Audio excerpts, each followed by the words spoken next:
interfacing stuff. I pray that you really will look at this and integrate it into your applications rather than creating another password for me, which will just make me barf. Right here, right here. The bad news is that there are really severe security problems around this, around OpenID. The good news is that all of us in the industry are collaborating to try and fix them. So I'm going to share with you some of our prototype work. This is an identity selector for OpenID. So I decide I'm going to use OpenID to sign into Plaxo.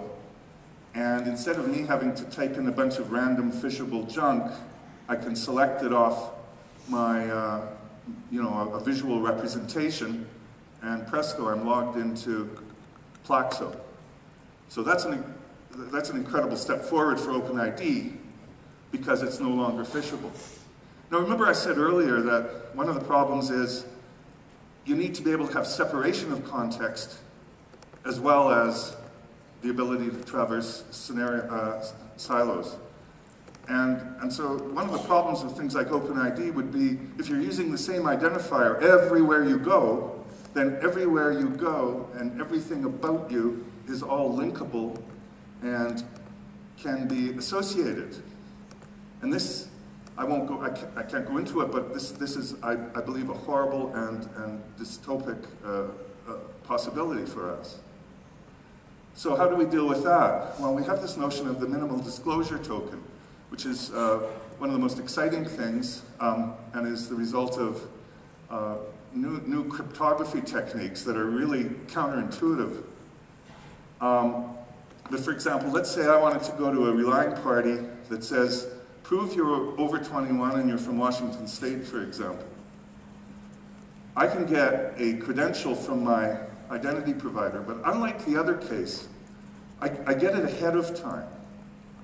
So I've got a bunch of these sitting around, and now, because all it needs is my over 21, I'm able to blot out the stuff I don't want to share.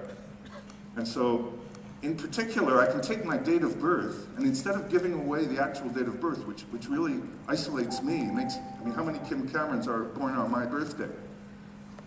I hope only one. Anyway,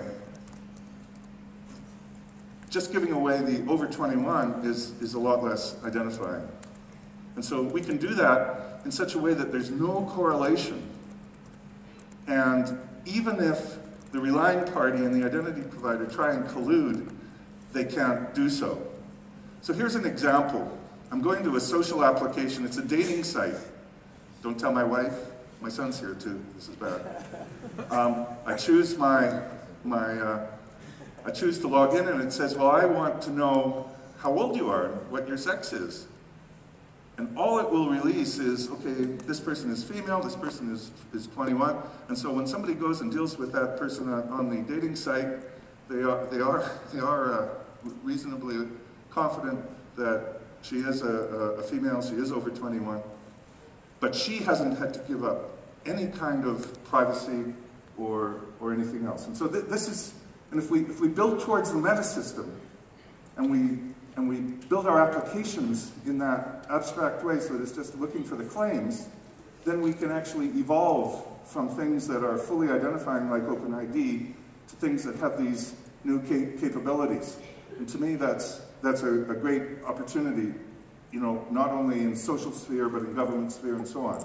In other words, create a need-to-know internet.